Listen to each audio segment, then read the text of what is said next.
You see, this is what the new socialism overlooks, or the democratic socialism overlooks.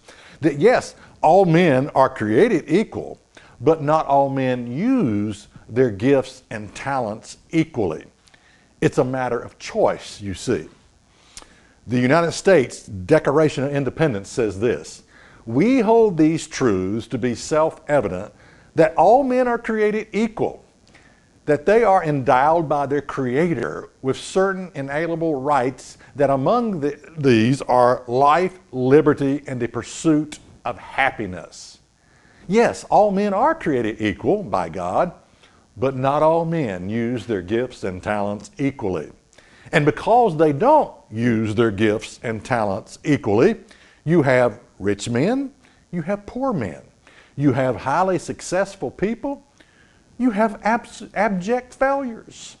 You have people who will accept personal responsibility for their actions, and you have people who will accept no responsibility at all for their actions.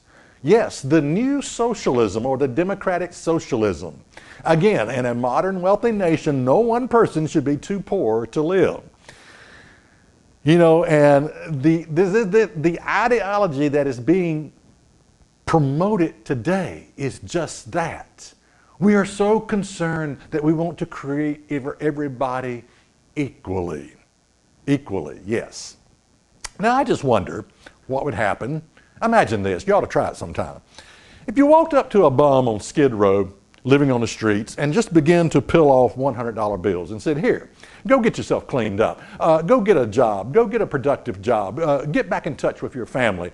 Find a good woman. Get married." You just kept peeling off $100 bills and said, "Accept," and you told the bum, "Go accept full responsibility for your actions."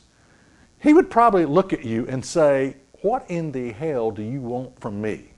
Keep your stinking money. I don't want it." Yeah. Did you know that there are some people that you cannot help? Why? Because all men are created equally, but not all people use their gifts and talents equally.